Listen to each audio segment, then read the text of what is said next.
করান, এই জার্নিটা আপনার কেমন? ভাইয়া যেহেতু দেশে থাকে আপনাকে সময় দিতে পারে না সেই মতো। এটা অনেক কষ্টের। মানে আসলে আপনারা আপনারা জানেন না যেটা বিশ্বাস করা দরকার সম্পর্কে বলার, he is a complete man. Family, একটা টোটাল ফ্যামিলি ম্যান বলতে যা বোঝায়, সে ফিল্ম যেমন তার কাছে 100% তার এফোর্ট, ফ্যামিলিতে সে 100% এফোর্ট দেয়। মানে আমাদেরকে টোটাল, আমাদেরকে গোছানো, আমাদেরকে ক্যারি করা, এটা তার এত এত রেসপন্সিবল সে। সো যখন আমি একা বাচ্চাকে নিয়ে আমেরিকা থাকি, এটা আমার কাছে অনেক বড় একটা স্ট্রাগল। অ্যান্ড আমি তাকে যে কিভাবে মিস করি প্রত্যেকটা মুহূর্ত, আমি এবং আমার দুই বাচ্চা, আমরা খুবই খুবই মিস করি এবং কষ্ট পাই, প্রত্যেকটা মুহূর্তে কষ্ট পাই যে কখন আসবে আমাদের কাছে, কখন ফিল্ম শুটিং থাকবে না, আমাদের কাছে চলে আসবে, আমরা একসঙ্গে থাকবো। এবার আমরা অনেক দিন একসাথে ছিলাম, তো সেই সময়টা আমাদের এত মজার কাটলো। এবার হয়তো আবার দেখা যাবে আমি অনেক দিন থাকবো, ও থাকবে না, বিকজ এখানে তো ওর কাজ, কাজ তো করতে হবে, কাজ তো আসল, তাই না? সো এই আর কি, দোয়া করবেন আপনারা যেন কাজ করে যেতে পারে মানে ওনার যতদিন। নামটাও আপনার দেওয়া, এইটা কোন ভাবনার জায়গা থেকে? এবং আপনার নামে উনি প্রতিষ্ঠিত, মানে বাংলাদেশে ওনাকে এবং ভাইয়ের সাথে যখনই আমরা কথা বলি শুধু আপনার কথা আপনার বলে। কথাই বলে, মানে তোমার ফেসবুক ভাবি স্ট্যাটাস, এরকম। কৃতজ্ঞতার জায়গাটা, একজন হাজবেন্ড যে আসলে তার ওয়াইফের পর কৃতজ্ঞতা বোধের জায়গাটা এবং নামটা দেওয়ার ওই কাহিনীটা যদি একটু বলতেন। অ্যাকচুয়ালি আমাদের তো অ্যাফেয়ার 12 ইয়ার্সের প্রেমের সম্পর্কে আমরা বিয়ে করি। তো আমার নাম ছিল মিতা, অ্যান্ড ওর নাম ছিল শাহিদ। এটা অনেকবার মিশা ওর ইন্টারভিউতে বলেছে। সো ওই মিতা আর শাহিদ মিলাই মিশা শব্দটা আসছে। এটা আর অনেক অনেক ভাল লাগার জিনিস, এবং এই নামটা নিয়েই সে প্রতিষ্ঠিত। এটা তো আসলে বলার কিছু রাখে না, এবং এটা তো অবশ্যই একটা ভালো লাগার জিনিস। তার কাছে সামনে প্রত্যাশা কি, মানে তার কাছে কেমন? আমার সামনে যে প্রত্যাশা, তার কাছে যে আমার ফিল্ম ইন্ডাস্ট্রির কাছে প্রত্যাশা, ফিল্ম ইন্ডাস্ট্রির কাছে প্রত্যাশা যে মিশা সওদাগরকে আপনারা আরো যথাযথভাবে ইউজ করেন, আরো প্রপারলি ইউজ করেন। মিশার ভিতরে এখনো যে ট্যালেন্টটা আছে, সেই ট্যালেন্টটাকে আরো কত, মানে কত ডাইনামিক ভাবে ইউজ করা যায়, প্লিজ আপনারা করেন। আমি মিশা সওদাগরের মানে বিভিন্ন ক্যারেক্টার ফিল্মে, ডিফারেন্ট ডিফারেন্ট ক্যারেক্টার, যেমন বরবাদ ছিল তার মধ্যে একটা, ওই ধরনের ক্যারেক্টার আমি দেখতে চাই। এবং অনেক আমি যে কি হ্যাপি হই, আমি যে কি প্রাউড হই, বিশেষ করে বরবাদ আমি ইউএসএ তে দুবার দেখেছি, দুবার দেখেছি, এবং আমি আমি বলতে পারবো না যে ইটস আনপ্যারালাল। বিশেষ করে অ্যাক্টিং, মানে টু মাচ। আমি তো বলবো যে এটা মিশার শুড গেট ন্যাশনাল অ্যাওয়ার্ড, জাতীয় পুরস্কার পাওয়া উচিত মিশার। এবং এই ধরনের ক্যারেক্টার, এবং মিশাকে নতুন নতুন থিমে, নতুন নতুন ক্যারেক্টারে মিশাকে নিয়ে আসা উচিত। চ্যালেঞ্জিং যে ক্যারেক্টারগুলা অনেক ছবিতে করলো, দর্শককে আনন্দ দেওয়া, ফিল্ম ইন্ডাস্ট্রিতে টিকে থাকা, কম্পিটিশনের টিকে থাকা। এখন মিশার দরকার হচ্ছে গিয়ে চ্যালেঞ্জিং কিছু ক্যারেক্টার, যেগুলো মিশাকে একটা অনেক উঁচু হাইটে নিয়ে যাবে, অনন্য একটা উচ্চতা নিয়ে যাবে, এবং সারা জীবন, সারা যেখানে যত বাংলা ভাষাভাষী মানুষ আছে বাংলাদেশে এবং পৃথিবীর বাইরে, তারা মিশাকে মনে রাখবে।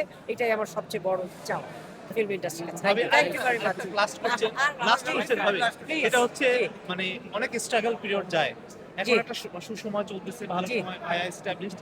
জি। স্ট্রাগলের কোনো গল্প আছে যে গল্পটা এখনো খুব মনে পড়ে আপনাদের? স্ট্রাগলের একটা গল্প হচ্ছে যে, জাস্ট আমার যখন বিয়ে হয়, তো আমার ফ্যামিলি আমাকে অ্যাকসেপ্ট করে নাই। তো এগুলো মনে হয় আপনারা সবাই জানেন। তো সে সময় মিশা আর আমি একটা ছোট্ট একটা বাসায়। তো তখন, আর আমি তখন মাস্টার্সে পড়ছি জাস্ট ঢাকা ভার্সিটিতে। তখন আমি রান্না করতে জানি না, কিছু জানি না, জাস্ট ছোট্ট একটা বাসায় আমি উঠলাম।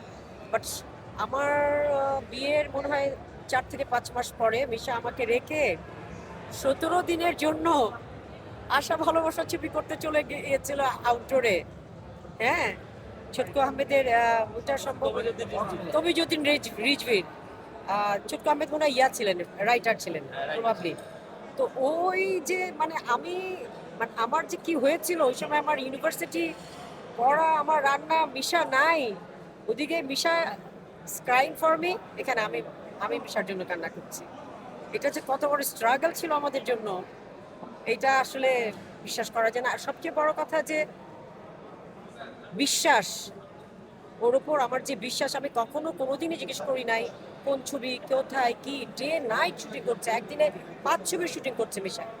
সকালে যাচ্ছে রাতে আসতেছে, বাট তার দিন শেষে যখন আসতেছে, সকালে যখন বাইর হয়, ওই বার হওয়া থেকে প্রত্যেকটা মুহূর্তে আমি তার জন্য অপেক্ষা করি কখন সে আসবে বাসায়।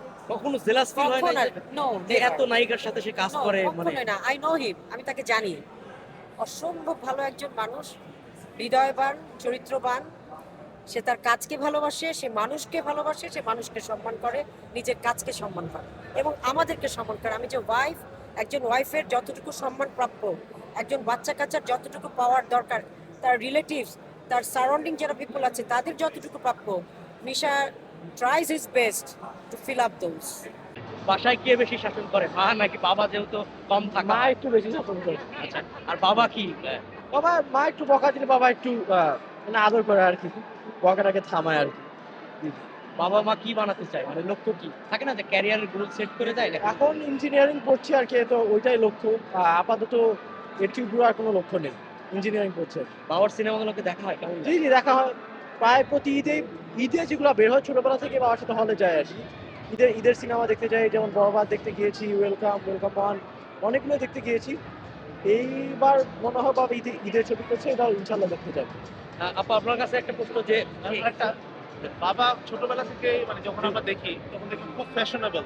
এই জিনিসটা কেমন লাগে যে এখন পর্যন্ত সে সময়ের সঙ্গে সঙ্গে যুগের সঙ্গে যুগে তাল মিলায়, সেই সময়ও সে ফ্যাশনের জায়গা থেকে বেস্ট ছিল, এখন বেস্ট যে ক্যারেক্টার করি সেই অনুযায়ী।